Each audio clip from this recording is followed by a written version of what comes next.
بسم اللہ الرحمن الرحیم۔ حکیم الامت مجدد الملت حضرت مولانا اشرف علی صاحب تھانوی رحمۃ اللہ علیہ کی کتاب حیات المسلمین روح دہم پڑھ کر سناتا ہوں۔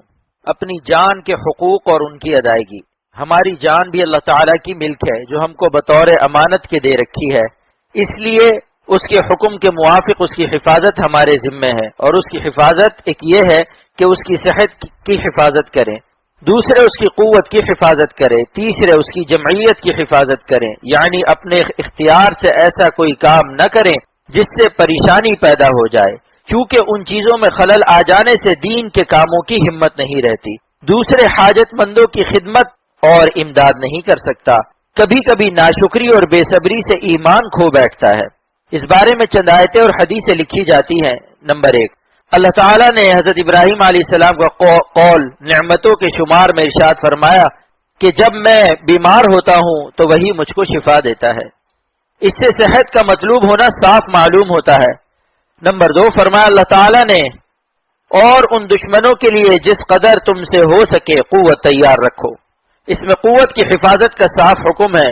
مسلم بن عقبہ بن عامر کی روایت سے رسول اللہ صلی اللہ علیہ وسلم سے اس کی تفسیر تیر اندازی کے ساتھ منقول ہے، اور اس کو قوت اس لیے فرمایا اس سے دین اور دل میں بھی مضبوطی ہوتی ہے، اور اس میں دوڑنا بھاگنا جو پڑتا ہے تو بدن بھی مضبوط ہوتا ہے۔ یہ اس زمانے کا ہتھیار تھا۔ اس زمانے میں جو ہتھیار ہیں وہ تیر کے حکم میں ہے، اور مضمون کا بقیہ حدیث نمبر 13 کے ذیل میں آئے گا۔ نمبر 3، فرمایا اللہ تعالیٰ نے اور مال کو بے موقع مت اڑانا، یعنی مال کی تنگی سے جان میں پریشانی ہوتی ہے، اس پر پریشانی سے بچنے کا حکم دیا گیا، اور جن امور کی بنا پر اس سے بھی زیادہ پریشانی ہو جائے ان سے بچنے کا تو اور زیادہ حکم ہوگا۔ اس سے جمعیت کا مطلوب ہونا معلوم ہوا۔ اب حدیث مطالعہ فرمائیں۔ نمبر 1، حضرت عبداللہ ابن عمرو ابن العاص رضی اللہ عنہ سے روایت ہے کہ رسول اللہ صلی اللہ علیہ وسلم نے شب بیداری اور نفل روزوں میں زیادتی کی ممانعت میں فرمایا کہ تمہارے بدن کبھی تم پر حق ہے اور تمہاری آنکھ کبھی تم پر حق ہے۔ مطلب یہ کہ زیادہ محنت کرنے سے اور زیادہ جاگنے سے صحت خراب ہو جائے گی اور آنکھیں آشوب کر آئیں گی۔ آشوب یعنی دکھنے وغیرہ آ جائیں گی۔ نمبر 2، حضرت ابن عباس رضی اللہ عنہ سے روایت ہے کہ 2 نعمتیں ایسی ہیں کہ ان کے بارے میں کثرت سے لوگ ٹوٹے میں رہتے ہیں، یعنی ان سے کام نہیں لیتے جس سے دینی نفع ہو۔ ایک صحت اور دوسری بے فکری۔ اس سے صحت اور بے فکری کا ایسی نعمت ہونا معلوم ہوا کہ ان سے دین میں مدد ملتی ہے، اور بے فکری اس وقت ہوتی ہے کہ کافی مال پاس ہو اور کوئی پریشانی بھی نہ ہو، تو اس سے بھی افلاس اور پریشانی سے بچے رہنے کی کوشش کرنے کا مطلوب ہونا بھی معلوم ہوا۔ نمبر 3، حضرت عمرو بن میمون رضی اللہ عنہ سے روایت ہے کہ رسول اللہ صلی اللہ علیہ وسلم نے ایک شخص کو نصیحت کرتے ہوئے فرمایا 5 چیزوں کو 5 چیزوں کے آنے سے پہلے غنیمت سمجھو اور ان کو دین کے کاموں کا ذریعہ بنا لو۔ نمبر 1، جوانی کو بڑھاپے سے پہلے غنیمت سمجھو۔ نمبر 2، اور صحت کو بیماری سے پہلے، اور نمبر 3، مالداری کو افلاس سے پہلے، اور نمبر 3، بے فکری کو پریشانی سے پہلے، اور نمبر 4، زندگی کو مرنے سے پہلے۔ معلوم ہوا کہ جوانی میں جو صحت و قوت ہوتی ہے اور بے فکری کی زندگی اور مالی گنجائش بڑی نعمتیں ہیں۔ نمبر 4، حضرت عبید اللہ بن محسن سے روایت ہے کہ رسول اللہ صلی اللہ علیہ وسلم فرمائے جو شخص تم میں اس حالت میں صبح کرے کہ اپنی جان میں پریشانی سے امن میں ہو اور اپنے بدن میں بیماری سے عافیت میں ہو، اس کے پاس اس دن کے کھانے کو ہو جس سے بھوکا رہنے کا اندیشہ نہ ہو، تو یوں سمجھو کہ اس کے لیے ساری دنیا سمیٹ کر دے دی گئی۔ نمبر 5، حضرت ابو ہریرہ رضی اللہ عنہ سے روایت ہے کہ رسول اللہ صلی اللہ علیہ وسلم نے فرمایا کہ جو شخص حلال دنیا کو اس لیے طلب کرے کہ مانگنے سے بچا رہے اور اپنے اہل و عیال کے ادائے حقوق کے لیے کمایا کرے اور اپنے پڑوسی پر توجہ رکھے، تو اللہ تعالیٰ سے قیامت کے دن ایسی حالت میں ملے گا کہ اس کا چہرہ 14ویں رات کے چاند جیسا ہوگا۔ معلوم ہوا کہ کسب مال بقدر ضرورت دین بچانے کے لیے اور ادائے حقوق کے لیے بڑی فضیلت ہے۔ اس سے جمعیت کا مطلوب ہونا معلوم ہوا۔ نمبر 6، حضرت ابو ذر رضی اللہ عنہ رسول اللہ صلی اللہ علیہ وسلم سے روایت کرتے ہیں دنیا کی بے رغبتی جس کا کہ حکم ہے نہ حلال کو حرام کرنے سے ہے اور نہ مال کے ضائع کرنے سے۔ نمبر 7، حضرت ابو الدرداء رضی اللہ عنہ سے روایت ہے کہ رسول اللہ صلی اللہ علیہ وسلم نے فرمایا کہ اللہ تعالیٰ نے بیمار اور دوا دونوں چیزیں اتاری۔ اللہ تعالیٰ نے بیماری اور دوا دونوں چیزیں اتاری اور ہر بیماری کے لیے دوا بھی بنائی، سو تم دوا کرو اور حرام چیز سے دوا مت کرو۔ اس میں 7 حکم ہے تحصیل صحت کا۔ نمبر 8، حضرت ابو درداء رضی اللہ عنہ سے روایت ہے کہ رسول اللہ صلی اللہ علیہ وسلم نے فرمایا کہ معدہ بدن کا حوض ہے اور رگیں اس کے پاس غذا حاصل کرنے آتی ہیں، سو اگر معدہ درست ہوا تو وہ رگیں صحت لے کر جاتی ہیں، اور اگر معدہ خراب ہوا تو رگیں بیماری لے کر جاتی ہیں۔ اس میں معدے کی خاص رعایت کا ارشاد ہے۔ نمبر 2، ام منذر رضی اللہ عنہا سے روایت ہے کہ رسول اللہ صلی اللہ علیہ وسلم نے ایک موقع پر حضرت علی رضی اللہ عنہ سے فرمایا، یہ کھجور مت کھاؤ، تم کو نقاہت ہے۔ پھر میں نے چقندر اور جو تیار کیا، آپ صلی اللہ علیہ وسلم فرمایا، اے علی اس میں سے لو، وہ تمہارے موافق ہے۔ اس حدیث سے بد پرہیزی کی ممانعت معلوم ہوتی ہے۔ نمبر 10، حضرت ابو ہریرہ رضی اللہ عنہ سے روایت ہے کہ رسول اللہ صلی اللہ علیہ وسلم یہ دعا فرماتے تھے، اے اللہ میں آپ کی پناہ مانگتا ہوں بھوک سے کہ وہ بھوک برا ہم خواب ہے۔ مرقات میں طیبی نے گرسنگی سے پناہ مانگنے کا سبب نقل کیا ہے کہ اس سے قوا ضعیف ہو جاتے ہیں اور دماغ پریشان ہو جاتا ہے۔ اس سے صحت اور قوت اور جمعیت کا مطلوب ہونا ثابت ہوا، کیونکہ زیادہ بھوک سے یہ سب فوت ہو جاتے ہیں، اور بھوک کی جو فضیلت آئی ہے وہ ایسی ہے جیسے بیماری کی فضیلت آئی ہے، اس سے بھوک اور بیماری کا مطلوب تحصیل ہونا لازم نہیں آتا۔ نمبر 11، حضرت عقبہ بن عامر رضی اللہ عنہ سے روایت ہے کہ میں نے رسول اللہ صلی اللہ علیہ وسلم سے سنا کہ تیر اندازی بھی کیا کرو اور سواری بھی کیا کرو۔ سواری سیکھنا بھی ایک ورزش ہے جس سے قوت بڑھتی ہے۔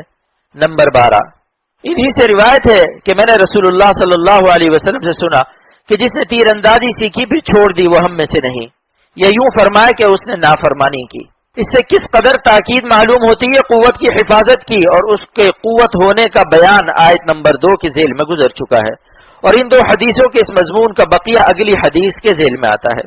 نمبر 13، حضرت ابو ہریرہ رضی اللہ عنہ سے روایت ہے کہ رسول اللہ صلی اللہ علیہ وسلم نے فرمایا، قوت والا مومن اللہ تعالیٰ کے نزدیک کم قوت والے مومن سے بہتر اور زیادہ پیارا ہے۔ یوں تو سب میں خوبی ہے، یعنی جب قوت اللہ تعالیٰ کے نزدیک ایسی پیاری چیز ہے تو اس کو باقی رکھنا اور بڑھانا، اور جو چیز قوت کم کرنے والی ہے ان سے احتیاط رکھنا، یہ سب مطلوب ہوگا۔ اس میں غذا کا بہت کم کر دینا، نیند کا بہت کم کر دینا، ہم بستری میں حد قوت سے آگے زیادتی کرنا، ایسی چیز کا کھانا جس سے بیماری ہو جائے، یا بد پرہیزی کرنا جس سے بیماری بڑھ جائے، یا جلدی نہ جائے، یہ سب داخل ہو گیا، ان سے بچنا چاہیے۔ اسی طرح قوت بڑھانے میں ورزش کرنا، دوڑنا، پیادہ چلنے کی عادت کرنا، جن اسلحے کی قانون سے اجازت ہے، یہ اجازت حاصل ہو سکتی ہے، ان کی مشق کرنا، یہ سب داخل ہے، مگر حد شرع و حد قانون سے باہر نہ ہونا چاہیے، کیونکہ اس سے جمعیت اور راحت کو جو کہ شرعاً مطلوب ہے برباد ہوتی ہے۔ حدیث نمبر 14، عمرو بن شعیب اپنے باپ سے اور وہ اپنے دادا سے روایت کرتے ہیں کہ فرمایا رسول اللہ صلی اللہ علیہ وسلم نے، ایک سوار ایک شیطان ہے، اور 2 سوار 2 شیطان ہے، اور 3 سوار قافلہ ہے۔ یہ اس وقت تھا جب اکے دکے کو دشمن کا خطرہ تھا۔ اس سے ثابت ہوا کہ اپنی حفاظت کا سامان ضروری ہے۔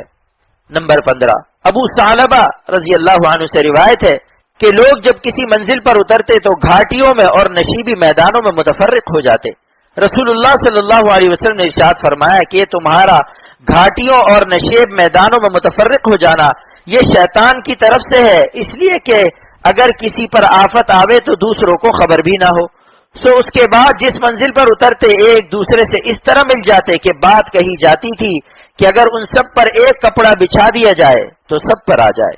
اس سے بھی اپنی احتیاط اور حفاظت کی تاکید ثابت ہے۔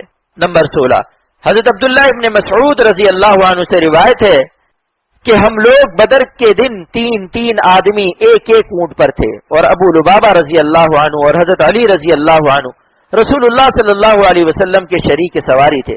جب حضور اقدس صلی اللہ علیہ وسلم کے چلنے کی باری آتی تو وہ دونوں عرض کرتے کہ ہم آپ صلی اللہ علیہ وسلم کی طرف سے پیادہ چلیں گے۔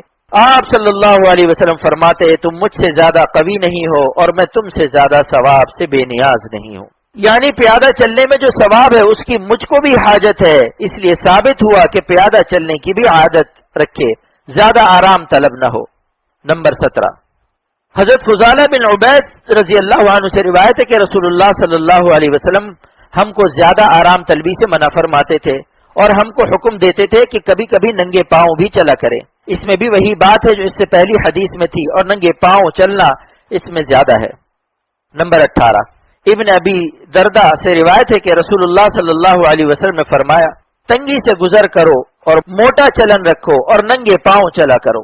اس میں کئی مصلحتیں ہیں، مضبوطی و جفاکشی و آزادی۔ نمبر 19، حضرت حذیفہ رضی اللہ عنہ سے روایت ہے کہ نبی کریم صلی اللہ علیہ وسلم نے ارشاد فرمایا کہ مومن کو لائق نہیں کہ اپنے نفس کو ذلیل کرے۔ عرض کیا گیا یا رسول اللہ اس سے کیا مراد ہے؟ فرمائے نفس کو ذلیل کرنا یہ ہے کہ جس بلا کو سہار نہ سکے اس کا سامنا کرے۔ وجہ ظاہر ہے کہ ایسا کرنے سے پریشانی بڑھ جاتی ہے۔ اس میں تمام وہ کام آ گئے جو اپنے قابو کے نہ ہو، بلکہ اگر کسی مخالف کی طرف سے کوئی شورش ظاہر ہو تو حکام کے ذریعے سے اس کی مدافعت کرو، خواہ وہ خود انتظام کر دے خواہ تم کو انتظام کی اجازت دے دے۔ اور اگر خود حکام ہی کی طرف سے کوئی ناگوار واقعہ پیش آوے تو تہذیب سے اپنی تکلیف کی اطلاع کر دو، اگر پھر بھی حسب مرضی انتظام نہ ہو تو صبر کرو، اور عمل سے، زبان سے، قلم سے مقابلہ مت کرو، اور اللہ تعالیٰ سے دعا کرو تمہاری مصیبت دور ہو۔ یہ 3 آیتیں ہیں اور 19 حدیثیں، جن میں بجز 2 اخیر کی حدیثوں کے ان کے ساتھ کتاب کا نام لکھا ہے، باقی سب مشکات سے لی گئی ہیں۔ چند ضروری توضیحات۔ نمبر 1، ان آیات و احادیث سے صحت اور قوت اور جمعیت یعنی امن و عافیت اور راحت کا مطلوب ہونا صاف صاف ظاہر ہے، جس کی تصریح جا بجا کر دی گئی ہے۔ نمبر 2، جو افعال ان مقاصد مذکورہ میں خلل انداز ہو، اگر وہ مقاصد واجب ہوں اور خلل یقینی اور شدید ہے تو وہ افعال حرام ہے ورنہ مکروہ۔ نمبر 3، اگر بدون بندے کے اختیار کے محض من جانب اللہ ایسے واقعات پیش آ جائیں جن سے یہ مقاصد صحت و قوت اور تمانیت وغیرہ برباد ہو جائیں تو پھر ان مصائب پر ثواب ملتا ہے اور غیبی مدد بھی ہوتی ہے، پریشانی نہیں ہوتی۔ اس لیے ان پر صبر کرے اور خوش رہے۔ انبیاء علیہ السلام و اولیاء کرام رحمت اللہ علیہم سب کے ساتھ ایسا معاملہ ہوا ہے جس سے قرآن و حدیث بھرے ہوئے ہیں۔ اللہ پاک عمل کی توفیق عطا فرمائے۔